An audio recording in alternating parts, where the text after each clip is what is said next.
السلام علیکم ورحمۃ اللہ وبرکاتہ۔ الحمد للہ رب العالمین والصلاة والسلام علی سید الانبیاء والمرسلین وعلی آلہ وصحبہ اجمعین، اما بعد فاعوذ باللہ من الشیطان الرجیم، بسم اللہ الرحمن الرحیم، کأنہم یوم یرونہا لم یلبسوا الا عشیۃ او ضحاہا۔ محترم سامعین کرام، عزیز بھائیوں اور دوستوں، اسٹیج پر موجود علماء کرام اور اس پروگرام کے صدر صاحب، پردہ نشین خواتین ملت، آج کے اس پروگرام میں تقریباً ہر موضوعات کے تعلق سے آپ کے سامنے بات رکھی جا چکی ہے۔ میں کوشش کروں گا کہ جس دنیا میں ہم اور آپ جی رہے ہیں، اس دنیا کی حقیقت کیا ہے، بس کچھ لائنوں میں بہت ہی مختصر انداز میں میں آپ کے سامنے اس موضوع کو رکھتا ہوں۔ سماعت فرمائیے گا۔ یہ دنیا اپنے تمام تر نعمتوں، زینتوں اور عنایوں کے ساتھ آخرت کے مقابلے میں انتہائی کم ہے۔ اس دنیا کی آخرت کے مقابلے میں کوئی حیثیت نہیں۔ نبی کریم صلی اللہ علیہ وسلم نے فرمایا، وَمَا الدُّنْيَا فِي الْآخِرَةِ إِلَّا مِثْلُ مَا يَجْعَلُ أَحَدُكُمْ إِصْبَعَهُ وَأَشَارَ بِالسَّبَابَةِ فِي الْيَمِّ فَلْيَنْظُرْ بِمَا يَرْجِعُ، کہ اس دنیا کی مثال آخرت کے مقابلے میں ایسے ہی ہے جیسے تم میں سے کوئی شخص اپنے شہادت کی انگلی کو سمندر کے اندر ڈالے، پھر وہ دیکھے کہ کس چیز کے ساتھ باہر آئی ہے۔ اس حدیث کا مفہوم یہ ہے کہ جس طرح انگلی میں لگے ہوئے پانی بہت جلد خشک ہو جاتی ہے، اسی طرح یہ دنیا بہت جلد ختم ہونے والی ہے،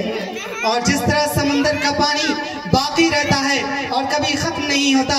اسی طرح آخرت کی نعمتیں کبھی ختم نہیں ہوں گی، آخرت ہمیشہ باقی رہیں گی۔ اور اس حدیث میں اس بات کی طرف بھی اشارہ کیا گیا ہے کہ دنیا کی عمر چاہے ہزاروں سال کی کیوں نہ ہو جائے، آخرت کے مقابلے میں وہ انتہائی کم ہے۔ دنیا یہ آخرت کے مقابلے میں کتنی کم ہے، اس کا اندازہ اس بات سے لگایا جا سکتا ہے کہ جب کفار قیامت کی سختیوں کو دیکھ لیں گے تو وہ ایسے محسوس کریں گے جیسے وہ دنیا میں بس کچھ دیر کے لیے ٹھہرے تھے۔ اللہ رب العالمین کا فرمان ہے، کأنہم یوم یرونہا لم یلبسوا الا عشیۃ او ضحاہا، جس دن وہ قیامت کو دیکھ لیں گے تو وہ ایسے محسوس کریں گے جیسے دنیا میں صرف ایک شام یا اس کی صبح کے لیے ٹھہرے تھے۔ اس آیت کریمہ میں دنیا کی زندگی کو، دنیا کی عمر کو بس کچھ پہر بتایا گیا ہے۔ یہ دنیا بہت جلد ختم ہونے والی ہے، یہ دنیا بہت تیزی کے ساتھ گزر رہی ہے اور بہت جلد اپنے اختتام کو پہنچنے والی ہے۔ اللہ رب العالمین نے سورۃ الحدید کے آیت نمبر 20 میں دنیا کے تعلق سے فرمایا کہ خوب سمجھ لو، یہ دنیا کی زندگی کی حقیقت بس یہ ہے کہ یہ بس نام ہے کھیل تماشے کا، ظاہری سجاوٹ کا، ایک دوسرے پر فخر کرنے کا، ایک دوسرے سے مال و اولاد کے معاملے میں آگے بڑھنے کی کوشش کرنے کا۔ اس کی مثال ایسے ہی ہے جیسے ایک بارش جس سے اگنے والی کھیتی، جس سے کسان خوش ہوتا ہے، پھر وہ پھل اچھے سے پھل جاتی ہے، پھر تم دیکھتے ہو کہ وہ خشک ہو کر، سوکھ کر، پیلا ہو کر برباد ہو جاتی ہے۔ اور آخرت میں ایک تو سخت عذاب ہے اور دوسرا اللہ رب العالمین کی مغفرت ہے، خوشنودی ہے۔ اور آخر میں اللہ رب العالمین نے فرمایا، وَمَا الْحَيَاةُ الدُّنْيَا إِلَّا مَتَاعُ الْغُرُورِ، کہ دنیا کی زندگی محض دھوکے کے سوا کچھ بھی نہیں۔ سامعین کرام، اس آیت میں اللہ رب العالمین نے بیان کیا ہے کہ دنیا صورت زوال کے لحاظ سے ایسے ہی ہے جیسے ایک کھیتی ہو جو سرسبز و شاداب ہو، ہری بھری ہو تو دیکھنے میں بہت اچھی لگتی ہے، بھلی محسوس ہوتی ہے، کسان اسے دیکھ کر، کاشتکار اسے دیکھ کر بہت خوش ہوتا ہے، لیکن بہت جلد وہ خشک ہو کر، سوکھ کر، زرد ہو کر برباد ہو اسی طرح دنیا کی زیب و زینت، دنیا کی مال و اولاد اور دنیا کی دیگر آرائشیں اور دیگر ساز و سامان بہت جلد ختم ہونے والی ہے، اور اللہ رب العالمین کی رحمت ہے، مغفرت ہے اور اللہ کی رضا ہے ان لوگوں کے لیے جو اس دنیا کو دار فانی سمجھتے ہیں اور اس دنیا کو وقتی سمجھتے ہیں، اور وقتی سمجھتے ہوئے اپنے اس زندگی میں اللہ رب العالمین کی زیادہ سے زیادہ عبادت کرتے ہیں، اس دنیا میں اللہ رب العالمین کی عبادت کرتے ہیں، آخرت کی تیاری کرتے ہیں۔ آخر میں اللہ رب العالمین نے فرمایا وَمَا الْحَيَاةُ الدُّنْيَا إِلَّا مَتَاعُ الْغُرُورِ، اور یہ دنیا کی زندگی دھوکے کے سوا کچھ بھی نہیں۔ اسی لیے عقل مندوں کو چاہیے کہ اس فتنے سے بچے رہے۔ سامعین کرام، دنیا یہ بہت حقیر اور انتہائی گھٹیا سی چیز ہے۔ نبی کریم صلی اللہ علیہ وسلم نے اس کو ایک مثال سے سمجھایا۔ چنانچہ حضرت جابر رضی اللہ عنہ بیان کرتے ہیں کہ نبی کریم صلی اللہ علیہ وسلم عالیہ کی جانب سے لوٹتے ہوئے ایک بازار سے گزرے۔ آپ کے ساتھ کئی لوگ تھے۔ آپ کا گزر ایک بکری کے مردہ بچے سے ہوا جس کے کان چھوٹے تھے، تو نبی کریم صلی اللہ علیہ وسلم نے اس کے کانوں کو پکڑا اور کہا ایکم تحب ان لہ ھذا بدرہم، تم میں سے کون ہے جو اس بکری کے بچے کو ایک درہم کے بدلے خریدنا چاہتا ہے؟ تو لوگوں نے کہا کہ اللہ کے رسول ما نحب ان لہ لنا بشیء، ہم نہیں چاہتے کہ ہمیں کسی بھی چیز کے بدلے ملے، وما ننزع به، اور ہم اس سے کریں گے بھی کیا؟ نبی کریم صلی اللہ علیہ وسلم نے فرمایا اتحب انہ لکم، کیا تم چاہتے ہو کہ یہ تمہیں مفت میں مل جائے، کیا یہ تمہیں فری میں مل جائے؟ تو لوگوں نے کہا اے اللہ کے رسول اگر یہ زندہ بھی ہوتی تو اس کے اندر ایک خامی ہے، ایک کمی ہے، ایک عیب ہے، اور وہ عیب یہ ہے اس کے کہ اس کے کان چھوٹے ہیں، چہ جائے کہ وہ مردہ ہے۔ تب نبی کریم صلی اللہ علیہ وسلم نے فرمایا فواللہ للدنیا اہون علی اللہ من ھذا علیکم، یہ دنیا اللہ رب العالمین کے نزدیک اس سے بھی زیادہ حقیر ہے جیسے تمہارے نزدیک اس بکری کی کوئی حیثیت نہیں، اس بکری کی کوئی قیمت نہیں۔ اسی طرح حضرت سہل بن سعد رضی اللہ عنہ بیان کرتے ہیں کہ نبی کریم صلی اللہ علیہ وسلم نے فرمایا اس دنیا کی اہمیت اللہ رب العالمین کے نزدیک اگر ایک مچھر کے پر کے برابر بھی ہوتی تو اللہ رب العالمین کافروں کو پانی کا ایک گھونٹ نصیب نہیں کرتا۔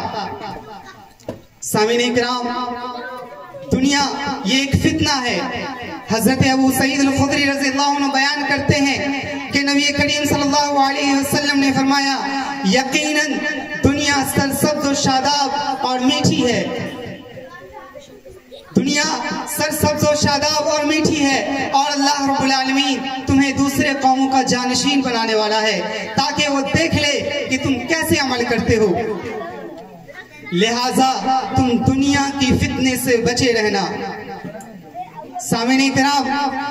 اللہ کے نبی کریم صلی اللہ علیہ وسلم صحابہ کرام کو باضابطہ اس کی تعلیم دیا کرتے تھے کہ دنیا کے اندر کسی اجنبی یا کسی مسافر کی طرح رہو، دنیا سے دل نہ لگاؤ، کہیں ایسا نہ ہو کہ تم دنیا کے فتنے میں شامل ہو جاؤ۔ حضرت عبداللہ ابن عمر رضی اللہ عنہ بیان کرتے ہیں کہ نبی کریم صلی اللہ علیہ وسلم نے میرے کندھے پر ہاتھ رکھا اور کہا کن فی الدنیا کانک غریب او عابر سبیل، دنیا میں کسی اجنبی یا مسافر کی طرح رہو۔ اسی طرح حضرت عبداللہ بن عمر رضی اللہ عنہ فرماتے ہیں کہ اذا امسیت فلا تنتظر الصباح واذا اصبحت فلا تنتظر المساء وخذ في صحتك لمرضك ومن حياتك لموتك، کہ جب صبح ہو جائے تو شام کا انتظار مت کرو، اور جب شام ہو جائے تو صبح کا انتظار مت کرو، اور اپنی صحت یابی کی حالت میں، تندرستی کی حالت میں اتنے نیک اعمال کر لو جو تمہاری بیماری کی حالت کے لیے کافی ہو جائے، اور اپنی زندگی میں اتنے نیک اعمال کر لو جو تمہیں مرنے کے بعد بھی فائدہ پہنچائے، نفع بخش ہو۔ ایک اجنبی انسان کا کوئی گھر نہیں ہوتا جہاں وہ مستقل طور پر رہائش لے سکے، پناہ لے سکے۔ اسی طرح ایک مسافر کا دوران سفر کوئی گھر نہیں ہوتا، وہ کہیں ٹھہرتا بھی ہے تو اسے سکون حاصل نہیں ہوتا، اس لیے کہ اسے منزل مقصود تک پہنچنے کی فکر لگی رہتی ہے۔ وہ کہیں ٹھہرتا بھی ہے تو کچھ دیر آرام کر آگے کے لیے نکل جاتا ہے۔ اس لیے ہر انسان کو چاہیے کہ اس دنیا میں کسی مسافر یا کسی اجنبی کی طرح رہے اور اس دنیا کو دار فانی سمجھتے ہوئے اس دنیا کے اندر آخرت کے لیے تیاری کرنی چاہیے، اور جتنی زندگی اللہ رب العالمین نے ہمیں دی ہے اس میں زیادہ سے زیادہ نیک اعمال کرنے چاہیے، اپنی زندگی کو اللہ رب العالمین کی منشا و خواہش کے مطابق گزارنی چاہیے۔ سامعین کرام، اللہ کے نبی کریم صلی اللہ علیہ وسلم اس دنیا سے بے رخی کرتے تھے۔ آئیے دیکھتے ہیں کہ آپ کتنی بے رخی فرماتے تھے اس دنیا سے۔ جب نبی کریم صلی اللہ علیہ وسلم نے اپنے ازواج مطہرات سے ایلا کیا تھا، یعنی قسم کھائی تھی کہ آپ 1 مہینے تک اپنی بیویوں کے پاس، اپنے ازواج کے پاس نہیں جائیں گے، تب آپ الگ تھلگ ہو کر ایک اونچے سے کمرے میں جا کر قیام پذیر ہو گئے۔ حضرت عمر رضی اللہ عنہ آئے آپ سے ملاقات کرنے کے لیے۔ انہوں نے دیکھا کہ آپ ایک چٹائی کے بستر پر لیٹے ہوئے ہیں جس پر کوئی بستر لگی ہوئی نہیں ہے، ایک تکیہ ہے جس کے اندر کھجور کے چھال لگے ہوئے ہیں، اور آپ کے سر کے پاس ایک مشکیجہ لٹک رہا ہے۔ اب حضرت عمر رضی اللہ عنہ بیان کرتے ہیں کہ جب میں نے دیکھا کہ نبی کریم صلی اللہ علیہ وسلم کے بدن پر چٹائی کے نشان ہیں تو میری آنکھوں سے آنسو آ گئے، میں رونے لگا۔ نبی کریم صلی اللہ علیہ وسلم نے کہا، اے عمر کیوں روتے ہو؟ میں نے کہا، اے اللہ کے رسول، قیصر و کسریٰ کے پاس دنیا کی ساری نعمتیں ہیں اور آپ تو اللہ کے رسول ہیں۔ نبی کریم صلی اللہ علیہ وسلم نے فرمایا، اما ترضون ان لکم الدنیا ولنا الآخرہ، کیا تم یہ پسند نہیں کرتے، کیا تمہیں یہ اچھا نہیں لگتا کہ اس کے لیے دنیا ہے اور ہمارے لیے آخرت؟ اس واقعے سے پتہ چلتا ہے کہ نبی کریم صلی اللہ علیہ وسلم دنیا سے بے رخی فرماتے تھے۔ آپ کو اس دنیا سے کوئی محبت نہیں تھی، آپ کو اس دنیا سے کوئی لگاؤ نہیں تھا، کوئی الفت نہیں تھی، اور نبی کریم صلی اللہ علیہ وسلم کی مد نظر یہ دنیا کی آرائشیں نہیں تھی۔ اگر اس دنیا کی آرائشیں آپ کی مد نظر ہوتی تو آپ صلی اللہ علیہ وسلم اللہ سے مانگ سکتے تھے، اور یقیناً اللہ رب العالمین آپ کو دنیا کی ساری آشائشیں عطا کر دیتا، لیکن ایسا نہیں تھا۔ نبی کریم صلی اللہ علیہ وسلم کی مد نظر آخرت تھی، اور اس لیے نبی کریم صلی اللہ علیہ وسلم نے حضرت عمر رضی اللہ عنہ کو کہا کہ کیسر و کسریٰ کے لیے دنیا کی آرائشیں ہیں جبکہ ہمارے لیے آخرت کی نعمتیں ہیں، آخرت کی آرائشیں ہیں۔ سامعین کرام، اس دنیا کے اندر ہمیں آخرت کی تیاری کرنی چاہیے۔ یہ دنیا فانی ہے، اس دنیا کی ساری چیزیں، ساری آرائشیں، ساری نعمتیں، ساری زینتیں، یہ ساری چیزیں فنا ہونے والی ہے، ساری چیزیں ختم ہونے والی ہے، اور جو چیز باقی رہنے والی ہے وہ آخرت ہے۔ اللہ رب العالمین نے فرمایا، بل تؤثرون الحیات الدنیا والآخرۃ خیر وابقیٰ، تم دنیا کی زندگی کو ترجیح دیتے ہو، تم دنیا کی زندگی کو ویلیو دیتے ہو، لیکن حقیقت میں دنیا کی زندگی نہیں بلکہ آخرت کی زندگی بہتر ہے اور ہمیشہ رہنے والی ہے۔ لہٰذا ہمیں ضرورت اس بات کی ہے کہ ہم اپنی زندگی میں آخرت کی تیاری کریں۔ ہمیں جتنا وقت، جتنی زندگی اللہ رب العالمین نے عطا کی ہے، اس کو غنیمت تصور کرتے ہوئے ان لمحات میں، ان وقتوں میں زیادہ سے زیادہ اللہ رب العالمین کی عبادت کریں تاکہ اللہ رب العالمین ہم سے راضی ہو۔ اب میں زیادہ اپنی باتوں کو طول نہ دیتے ہوئے انہی باتوں پہ اپنی بات کو ختم کرتا ہوں، اس دعا کے ساتھ کہ اللہ رب العالمین تو ہمیں دین کی صحیح سمجھ عطا فرما۔ رب العالمین رمضان میں کی ہوئی ہماری عبادتوں کو شرف قبولیت سے نواز۔ رب العالمین ہمیں دنیا کی فتنے سے محفوظ رکھ۔ رب العالمین ہمیں دنیا میں عزت دے اور مرنے کے بعد جنت نصیب فرما، آمین۔ وآخر دعوانا ان الحمدللہ رب العالمین۔ السلام علیکم ورحمۃ اللہ وبرکاتہ۔